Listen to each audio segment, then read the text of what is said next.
Bienvenue dans Pêche Passion. En début de saison, une majorité de pêcheurs de truites essaient de capturer les belles mouchetées au moyen du verron mormanier. Après les plaisirs de la nature, ceux de la table Jean-Pierre Gire vous montrera comment réussir la truite soufflée à la Ducéenne, difficile certes, mais un pareil régal, cela se mérite. Rien de tel qu'un bon fauteuil au coin du feu et un excellent livre. Henri Limousin a écrit le manuel du pêcheur, 100 techniques selon les types d'eau.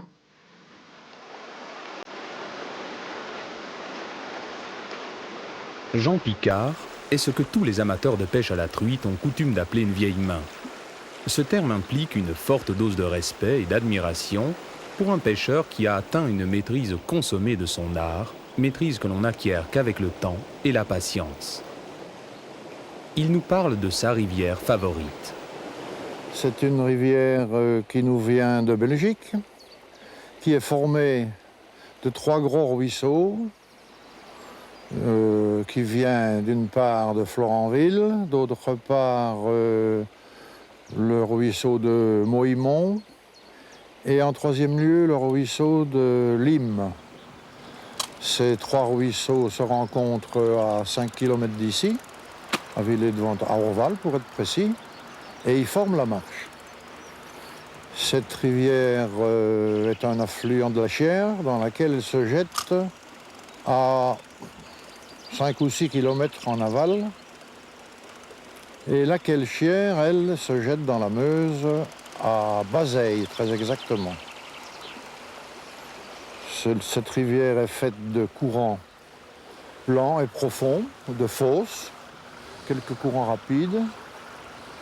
Elle est habitée par il y a une bonne population de truites et également une très belle population d'ombres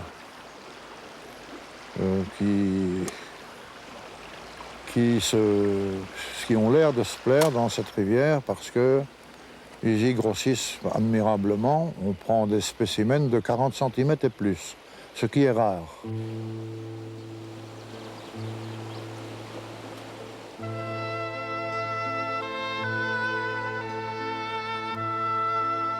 Au moment de l'ouverture, la truite est affaiblie par de nombreuses épreuves.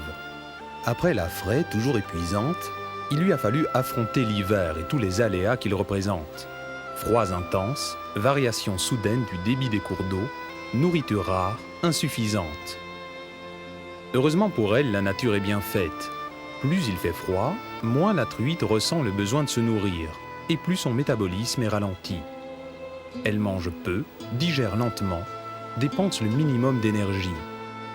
Pour elle, l'époque de l'ouverture correspond à une amélioration des conditions climatiques. Le temps s'adoucit, la température de l'eau augmente, lentement, insensiblement, mais elle augmente. Tous les signes avant-coureurs du printemps sont là. Les bourgeons ont fait leur apparition sur les branches, les insectes sortent de leur léthargie hivernale, etc.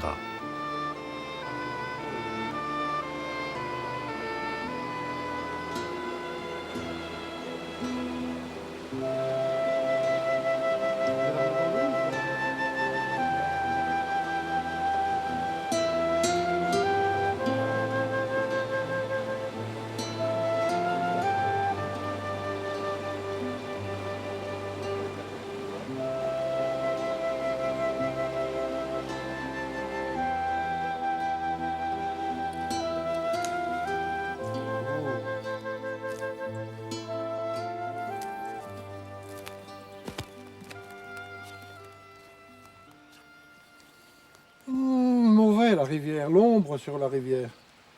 Ça c'est mauvais ça. Quand l'ombre est projetée sur la rivière, à mon avis, on ne risque pas de prendre grand chose. En principe, n'ayant pas eu à se soucier de la présence des pêcheurs pendant tout l'hiver, la truite est moins méfiante au printemps qu'en fin de saison.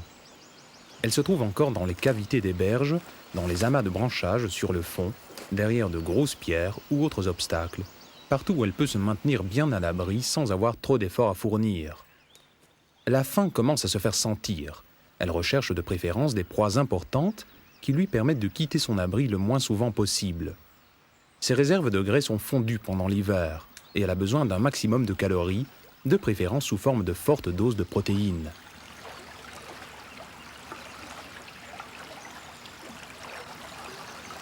Ah nom d'un chien, dis donc, ils ne sont pas affamés ce matin.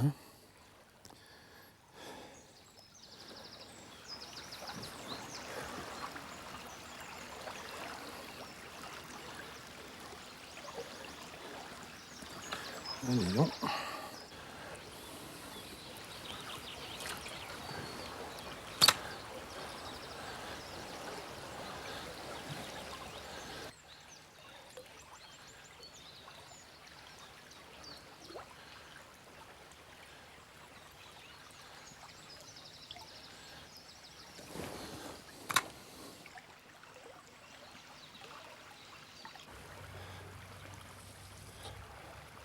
Jean Picard vient d'avoir une touche timide.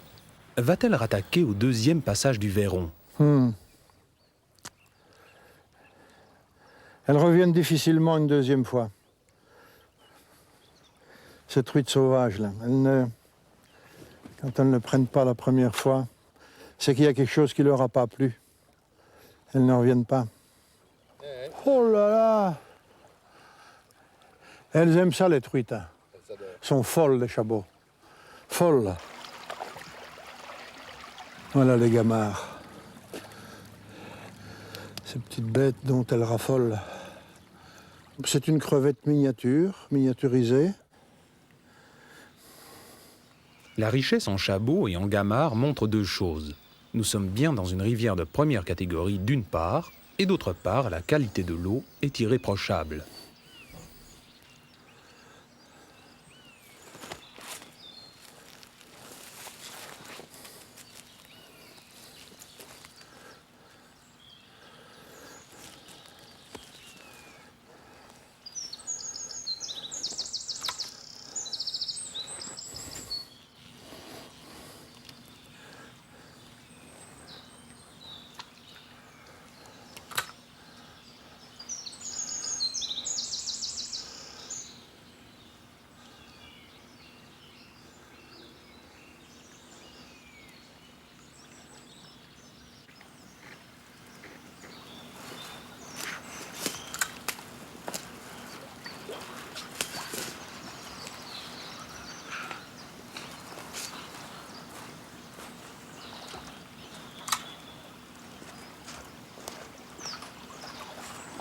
Elle est tellement encombrée, cette rivière, que...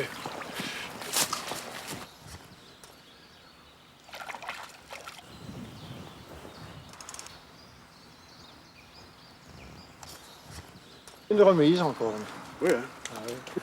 Oui, ben, il y a d'abord la robe, puis les nageoires qui sont un petit peu atrophiées. Ce sont des truites qui vivent en bassin,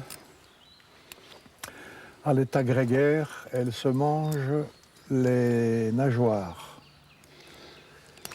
Elles manquent probablement dans leur nourriture d'un élément un petit peu qui les incite à mordre dans les nageoires de leurs congénères. Et c'est pour ça que les nageoires sont comme ça. C'est pas parce qu'elles se frottent sur du béton, c'est parce qu'elles se les mangent.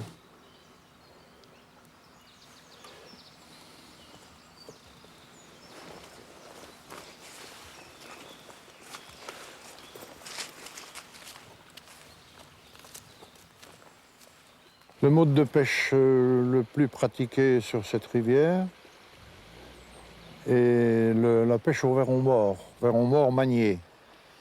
Pourquoi le verron mort manié? Eh bien parce que lorsqu'on pêche au verron mort, on lui donne une allure de poisson, disons, poisson malade, déséquilibré, ce qui incite la truite à s'en emparer facilement, puisque elle sait par instinct qu'un poisson déséquilibré, c'est une proie facile. Et c'est celui-là qu'elle choisit. Et puis, il semblerait qu'à la sortie d'un hiver, elles aient besoin de protéines et qu'elles affectionnent tout particulièrement le verron. L'attaque est brutale. On éprouve beaucoup de plaisir à prendre une truite au verron mort.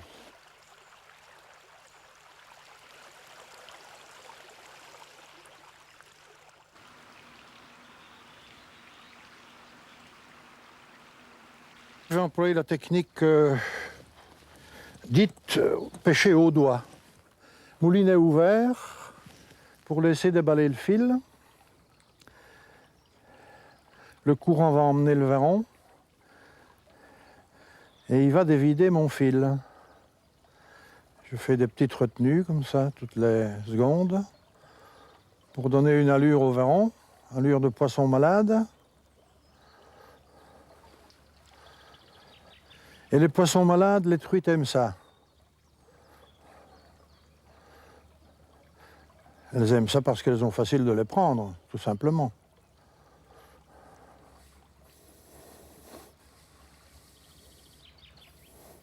Mais jusque-là, malade ou pas,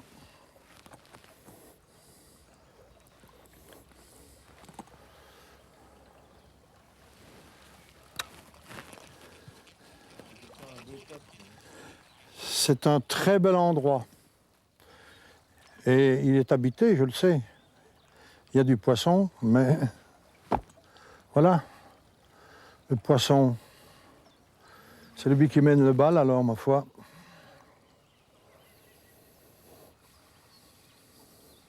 Ah, il semble que je viens d'en toucher une, là. Mais elle ne l'a pas pris. Hein. Elle ne l'a pas pris. Elle est venue timidement dessus. Ça ne devait pas être bien gros, d'ailleurs.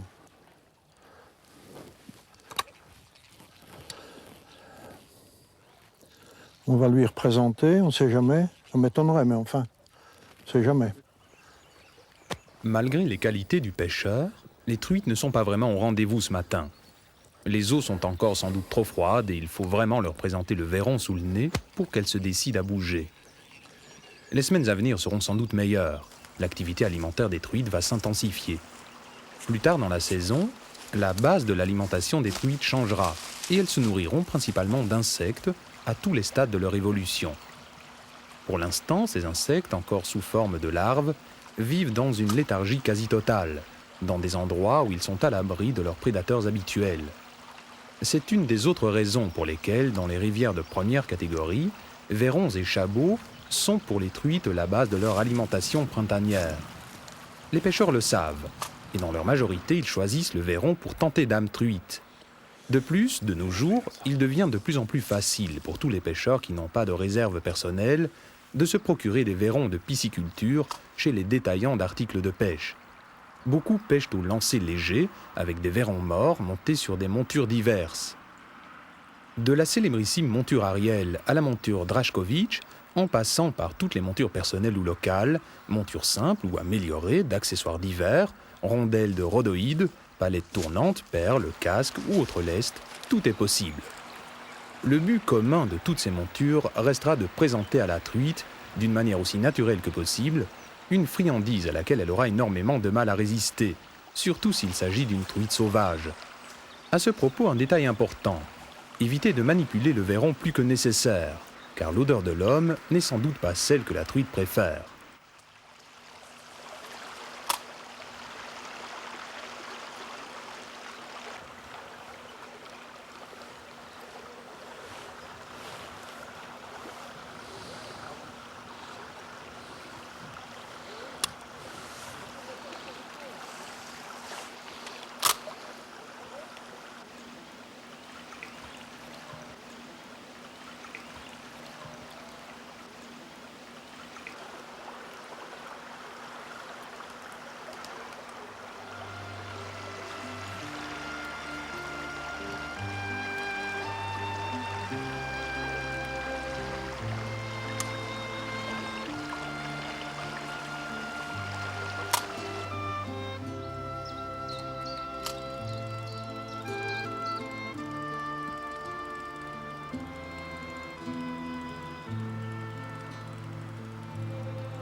Cette année, on ne peut pas dire que la période de l'ouverture ait été faste. Les conditions atmosphériques, il faut le reconnaître, n'étaient pas vraiment réunies. En général, les eaux sont plus hautes, moins limpides et plus chaudes. Car si le temps est beau, les moyennes saisonnières restent inférieures à la normale. Pas beaucoup de truites dans le panier, mais qu'à cela ne tienne, quand on aime, il est bien connu qu'on ne compte pas. Et puis, passer un bon moment au bord de sa rivière préférée, c'est un plaisir qui n'a pas de prix, avec ou sans poisson.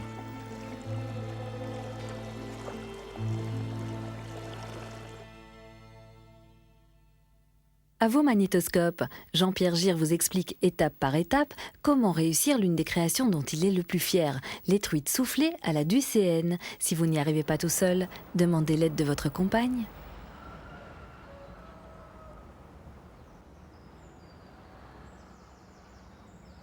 Bonjour, je m'appelle Jean-Pierre Gir, j'exerce à l'Auberge à Sélune à Ducé dans la Manche. Je vais vous présenter des truites soufflées à la Ducéenne.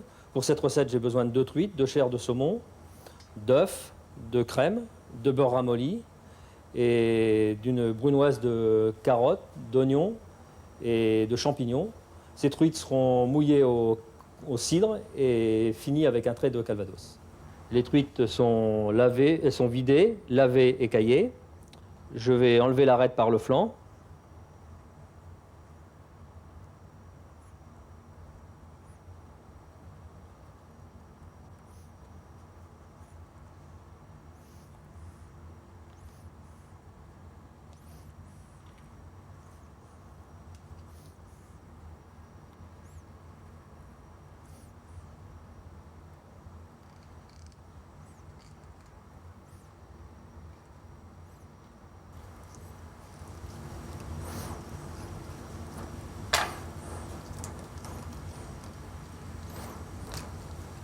Bon, la truite a été lavée et mise au frais.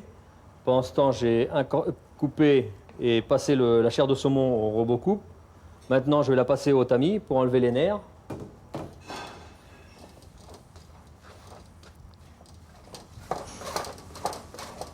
La chair de saumon est passée au tamis, les nerfs restent sur le haut du tamis. Je vais récupérer la chair. Je vais monter la mousseline sur glace pilée.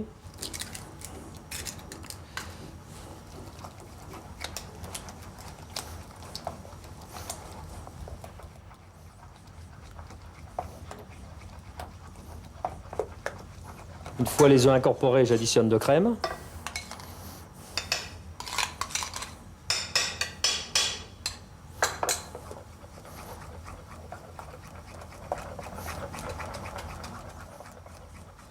Je ramollis bien le beurre.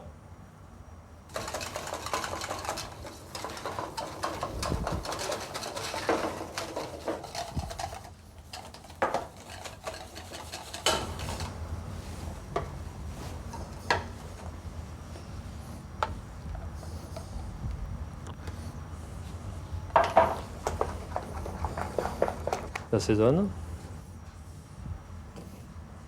J'incorpore les fines herbes.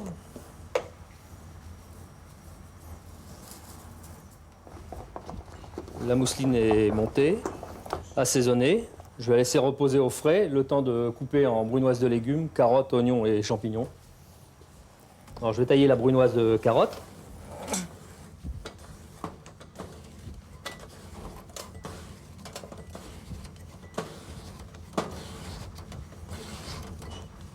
Une brunoise, c'est des légumes taillés en petits cubes.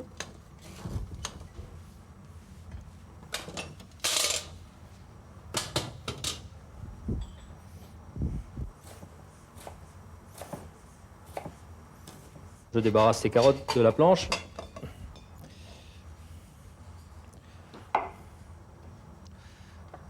Je taille la brunoise de champignons.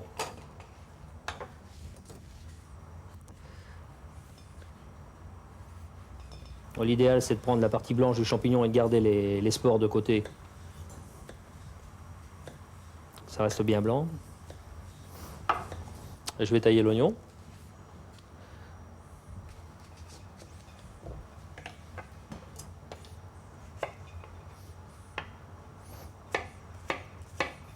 Je débarrasse les oignons. Bon, la brunoise est taillée. Maintenant, je vais sortir les truites du frigo. Je vais les assaisonner. Je sors la farce du frigo. Et je vais garnir la poche avec laquelle je vais les farcir.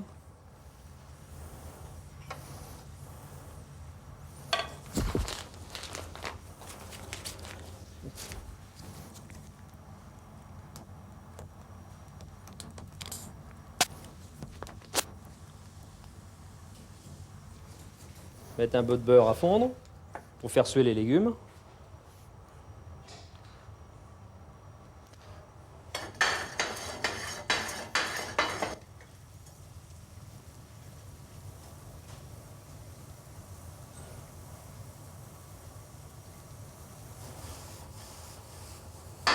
Les légumes sont sués. Je dresse les truites sur le lit de légumes.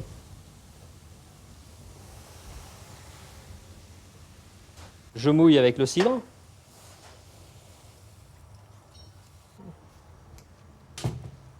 Et je mets au four une dizaine de minutes. À cuire doucement.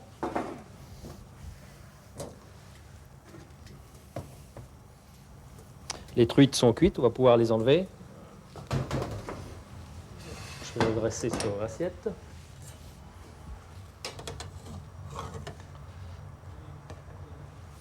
Les dresser sans les casser. C'est plus fragile comme il n'y a pas d'arête. La cuisson, on va la faire réduire légèrement. J'incorpore la crème, à valeur de 2 cuillères.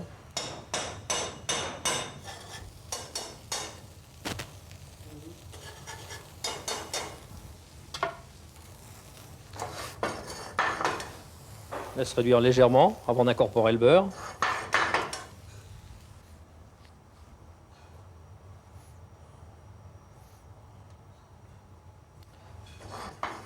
Je monte au beurre, la sauce au beurre. Je rectifie l'assaisonnement.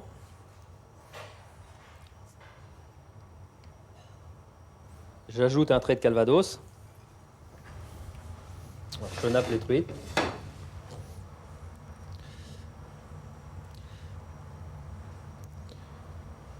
J'accompagne de pommes à l'anglaise.